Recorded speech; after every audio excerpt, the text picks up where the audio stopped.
Kwa nini leo hii tunashindwa kutunzwa na Mungu? Kuna vitu hatuvijui na hatufanyagi na hatujengi imani ya kwamba Mungu anaweza kunitunza hata kimiujiza. Tukijenga imani ya kufikia hapo, hatutalia kwa sababu ya maisha yetu ya kesho. Maisha yetu ya kesho yamefungwa katika uweza wa nguvu. Moja hapo ni kutunzwa. Unaweza ukawa na kazi kabisa, unaweza ukawa na biashara kabisa, kila kitu kimegoma maksudi. Mungu anataka kukufundisha kwamba na uwezo wa kukutunza hata kama huna kazi. Kwa maana hiyo, Mungu ana uwezo hata leo akakuagiza ama akakuamuru ama akakushawishi ama akakufundisha. Akakufundisha nini? Toa ulicho nacho cha pekee, ili nikufungulie mlango mpana wa kutunzwa kwako na nyumba yako. Cheki maisha yetu. Huwa tunakutana na haya mambo.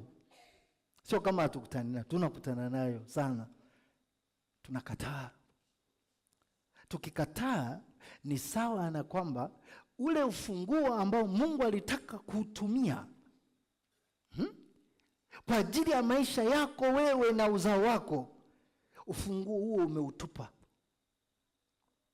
Na ndio maana tunakwama. Natamani nikutie moyo, hautakufa. Mwambie wenzako, sitakufa. Kwa nini nakwambia hutakufa? Hutakufa kwa sababu Mungu anakupa mbinu. Anakupaga mbinu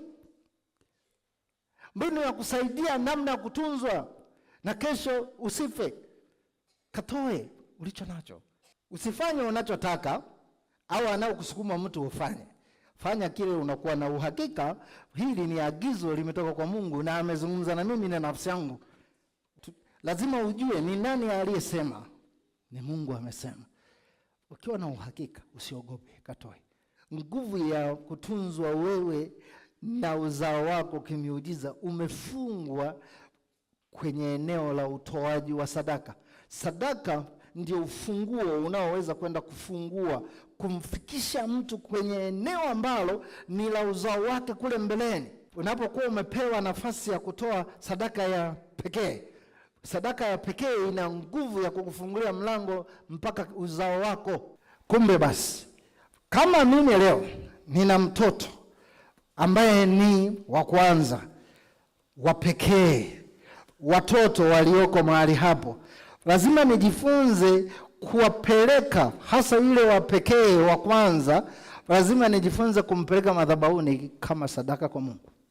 Mzaliwa wa kwanza Mungu alitaka atolewe kama sadaka, kwa sababu mara nyingi mzaliwa wa kwanza ni kitu cha kipekee sana, kwa sababu huna uhakika hata wengine kama watakuja, ila huyu aliyekuja wa kwanza, Mungu alisema wazaliwa wote wa kwanza niletee mimi.